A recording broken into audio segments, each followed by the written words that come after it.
Guys, inaantay ko lang yung aking chicken na maluto. Tapos okay na to siya. Yan.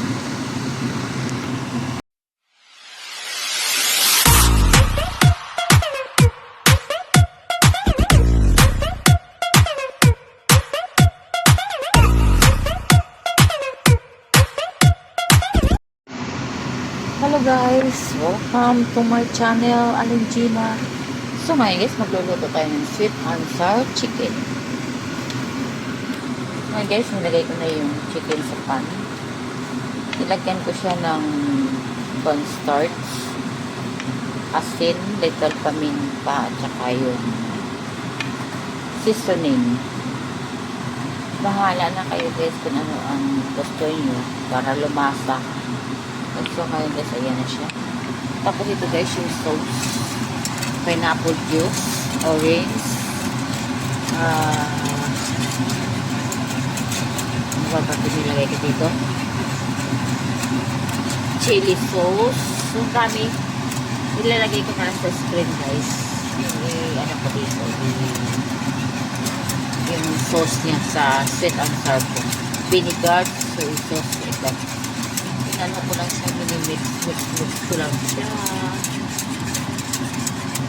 Tapos guys, ito yung aking rice. Malapit na. Kumukulo-kulo na siya. Yan. Tapos ito yung aking spring onion at saka bell pepper, red and green. Ito ngayon, tapos yung pineapple chunk.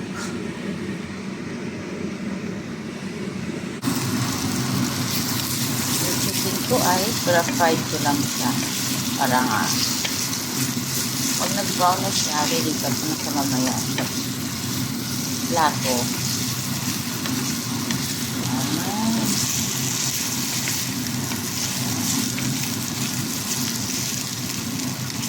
Ito na din, hindi pa siya iluto, ilaw pa. Kaya na lang siya natin mag-brown konti. Guys, nilipat ko na yung chicken sa plate. Tapos ngayon next ko yung bell pepper paste sa akin dito sa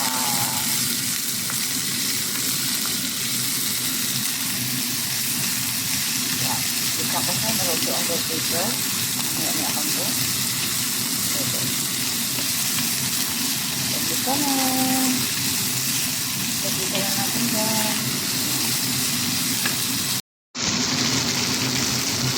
So ngayon guys, ginalit ko na yung aking chicken sa pan. Magkasama na sila ng bell pepper. Isa-isa lang natin siya para maluto yung bell pepper. Yan.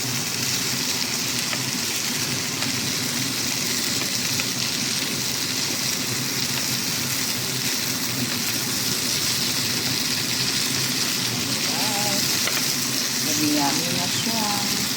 Yan na. Okay. Kayaan mo na siya. 1 minute. Maluto ang bell pepper. So ngayon guys, ito na yung aking chicken at saka bell pepper. So ilagay ko na yung sauce para maluto yung aking chicken. Kasi sweet and sour ko siya eh. Ayan ito guys. Ayan.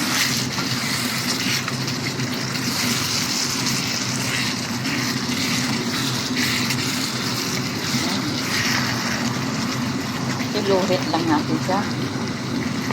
Mga 5. Para nga yung chicken natin ay maluto talaga siya. Sarap. Kaya guys, ang sarap. So guys, inaantay ko lang yung aking chicken na maluto. Tapos okay na to siya. Yan. So ngayon guys, ilalagay ko na yung pineapple chunk. Yan. Mimix natin siya para malasa. Pineapple chunk natin.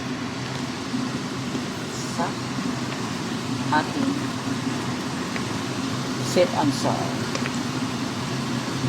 Ano siya?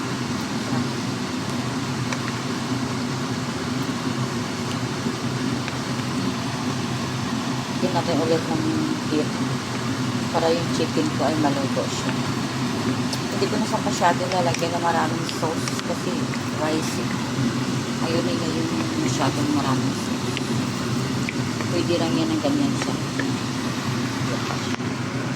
So guys, ilalagay ko na yung spring onion. Spring onion. Ay, spring onion. Parang malasa talaga siya. Pero sa tingin ko, luto na ata. Pag-add ako ng konting water kasi masyado siyang malapot talaga. Kaya nag-in-add ko na ng konting water guys. Para at saka maluto rin yung chicken ko. Parang yung chicken ko parang ito masyado. Yung ang sarap. Yummy yummy. Ito yung sweet and sour chicken with rice. Ayan na guys. Ito na yung aking sweet and sour. Mga 2 minutes na lang. Ito na siya. And ready to eat na siya. So ito na nga guys. Ito na yung aking sweet and sour chicken. Tapos dahil lagyan ko na siya ng garnish ng cashew nuts. See? Yan. Yun ang garnish ko. Cashew nuts. Luto na to siya. Ready to eat na. Sila na mamaya kakain niya. Tinikman ko na masarap. Yan na siya. Tapos yung rice ko guys, ready na rin. Luto na lahat. Yung aking niluluto. So ngayon guys, dito ko na natapusin yung aking video pagluluto. Maraming salamat sa panood ng aking video. Please subscribe my channel, Gina. Share and like and comments. Thank you. See you my next vlog. Bye.